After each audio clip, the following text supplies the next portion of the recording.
In this video, we're going to switch to use a modified version of that stock Unity car asset. We want our car to have an interior, and the one we're going to switch to has an interior. There's several ways we could do this, but there is an old Unity racetrack demo that has a nice car, and this is the one that I'd originally planned to use. Unfortunately, it doesn't work with the current version of Unity. Just for fun, I thought we'd open this old demo in Unity 5 and show you what happens. So here's the car here. I'm going to mute the audio and go to full screen when I play this, and I'll just play this so you can see what happens when this car is working, quote unquote, with Unity 5. As you can see, this old car and car scripts don't work with Unity 5. What I did is I combined the body and interior of the old car with the chassis and scripts of the new car to create a combination of the two that works with Unity 5. I put this in your working files folder, and it's named combinedcar.unity package. I have it on my desktop. Let's go back to our Unity VR City and import that package now. I'm going to open the project again, VR City, and once it's opened, I'm going to import this package.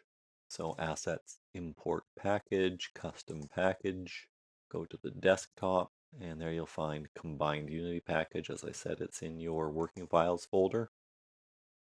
As you can see, there's some new bits and there's some old bits. These old bits are already in the project. They came from the standard asset, and the new bits are the parts for combining. They came from the old project.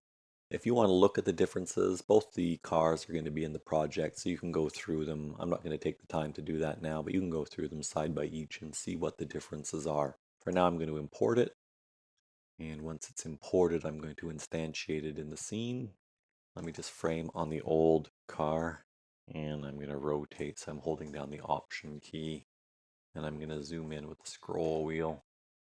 Here, under prefabs, you will find combined car, and you can just drag that into the scene, and I'm going to position it in exactly the same place, more or less.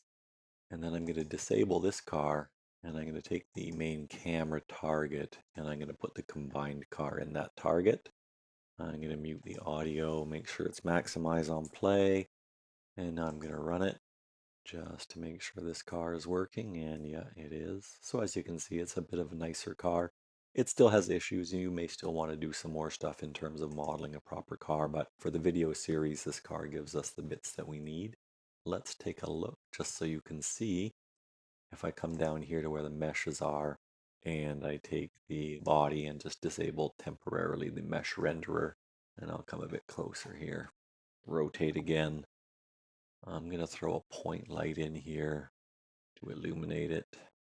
And we just drag that up into the combined car so it moves around with the car. And make sure it's positioned at 0, 0, 0. And the other thing I need to do is change this interior. I'm going to change this to use the standard shader instead of the legacy shader. And now I'm going to do shift space to zoom in. And again, the scroll wheel. And as you can see here now, there's a steering wheel and some seats and a gear shift.